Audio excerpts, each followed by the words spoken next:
Welcome to the Jill on Money Show. It's Wednesday, March 22nd. So let me tell you what happened to me. There I was on Monday night with my dear friend Andrea, who's in town from the West Coast. And, I say to her on Monday night, I probably shouldn't have a drink. You never know when they can call me in the middle of the night. She's like, well, don't you think you'd know by now? I'm like, yeah, I would think that. But as it turns out, that scotch hurt a lot when yesterday morning at 4:30, my phone rang and I was very sleepy. And the fabulous senior producer of CBS Mornings said, hey, love to have you come on the show this morning and talk about First Republic and the beginning of the Federal Reserve meeting.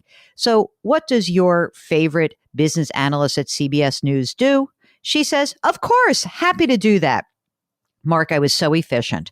It was essentially by 5:45 when the car came. I had gotten up, showered, gotten myself changed, ready to go, walked the dogs. They peed, they pooped. I got back in the house, got myself together, went to the broadcast, and I could talk about First Republic Bank. Now, the thing that's really kind of crazy about all of the uncertainty in the banking sector is that it gets back to one of my favorite concepts in finance, and that is this is all about confidence. And you can have 11 banks put $30 billion in deposits into First Republic Bank, and it does not matter. It may not convince many depositors that they should stay. So, Mark, of course, before I did the show, I was madly going through First Republic's balance sheet and trying to figure out where things stood. On Monday, the stock went down again. It's down 90%, since basically February. The stock was at 123 at the end of February, closed at just over $12 on Monday evening. And they've had, yes, $30 billion of deposits from 11 different banks, but they've had $70 billion of outflows.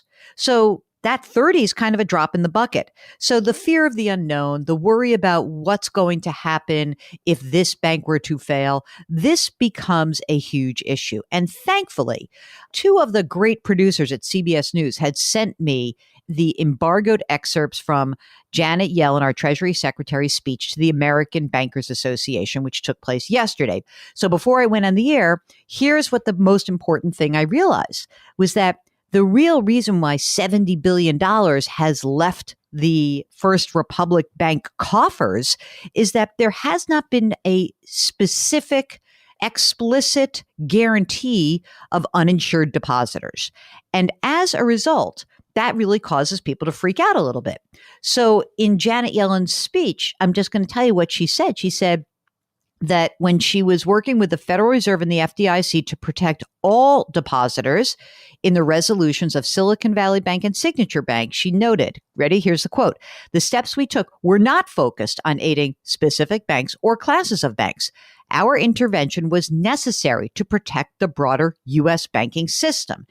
And here's the key part, gang. And similar actions could be warranted if smaller institutions suffer deposit runs that pose the risk of contagion.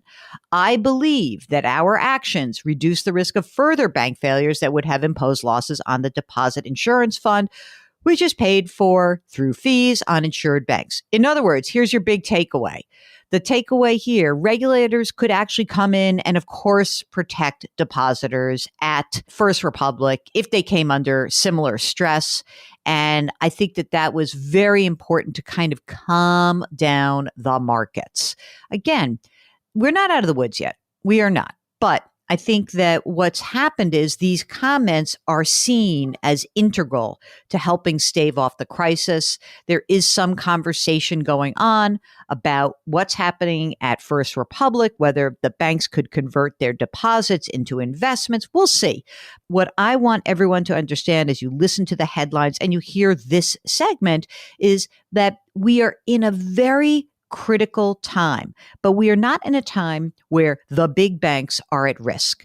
We are not seeing the fortunes of the 5 largest financial institutions of this country come into pressure. That's the most important thing.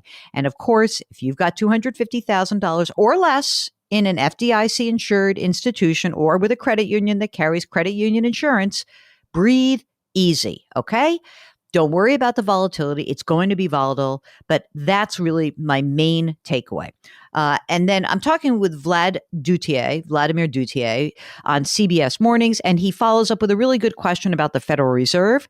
And you will hear my answer when we play the segment. So, Mark, let's cue the segment. There is new concern in the banking sector this morning following the failure of multiple banks this month. First Republic, until recently the 14th largest bank, saw its shares plunge yesterday despite a $30 billion lifeline from 11 other banks. The news comes as the Federal Reserve is considering another interest rate hike. Jill Schlesinger joins us now to talk about it. Jill, good morning. Good morning. So, front page of the Wall Street Journal, Diamond, as in Jamie, pursues more aid for First Republic. It's on the brink of collapse. Should people be worried? Well, I think we have to all be worried about this. This is not something we encounter where medium-sized banks of a couple $100 billion in assets are having runs on their asset base. But here's what I think is important. First Republic, like Silicon Valley Bank, had this large percentage of uninsured deposits, meaning a lot of people had accounts with more than the $250,000 FDIC insurance limit. Now, as other banks were failing, remember that the Fed came in and the Treasury Department said, we're going to insure everyone more than $250. But they haven't made that similar announcement for other banks. That means that despite 11 banks putting $30 billion into First Republic, $70 billion has left that bank this month. And I think that that's what's cause for concern. The idea that maybe these 11 banks, which put $30 billion in, may try to do something to help the bank out, that's actually good. And also we have comments that were just released where Janet Yellen's going to deliver a speech later today. And there is sort of an implicit comment that she put out that said, hey, if other banks that are systemically important run into a problem, we're probably going to backstop those folks over $250. All right, let's talk about the Fed, which is meeting today to decide whether or not to raise interest rates again. Will they? What are you hearing? Well, the idea here is that inflation still remains high. OK, we know that. And the Federal Reserve is very clear they need to fight inflation. The inflation rate, 6% year over year. Now, the problem is with the instability in the banking system, a lot of people are saying, hey, go on pause, just wait, chill out for a meeting. The problem is, I think that if the Fed were to do that, it sends a signal that they are spooked about what's going on. And if we are really believing that this is mostly about confidence and we need to shore up confidence, I hear that the most likely path for this two-day meeting is a 0.25 percentage point increase. Whether or not you think that's good or bad, I think that's what's most likely. That way the Fed can sort of say, hey, we're dealing with inflation, but we're not raising rates by so much that's going to further crimp the banking system. Okay, one thing I didn't say on the air about the Federal Reserve is they keep kind of thinking that, oh, we're coming to the rescue. And I keep coming up with the analogy of these are the arsonist firefighters, for sure, meaning that because Jerome Powell and the Federal Reserve kept interest rates so low for so long and were late in starting the inflation fighting campaign, they are now coming to the rescue as if like, really, this is just, you know what? We could have actually been helped if you guys were doing your job a little bit better 6 months before you started raising rates. So anyway, I do expect a 0.25 point when we get that decision later today. I'll be talking about that later in the week once we do get the decision, and I can digest the Federal Reserve's statement as well as Jerome Powell's press conference. So with that said, if you've got financial questions, if you are concerned about the Fed raising rates or maybe pausing, or maybe you're worried about your own financial life, why don't you go to our website, JillOnMoney.com, click the Contact Us button. Let us know if you would be willing to come on the air. Oh, and Mark, I had such a great idea for our new service, Jill on Money Live. We have discussed this before, but you are going to have access for $35 a year, access to quarterly live webinars, more special content. I've come up with an idea about some of the special content, Mark. Woohoo! Isn't that great? Anyway, you can, of course, get all that information on our website, JillOnMoney.com. All right, I think that's it for the day. So try to lift someone up, change your work, change your wealth, change your life. Thank you for listening. We'll talk to you tomorrow.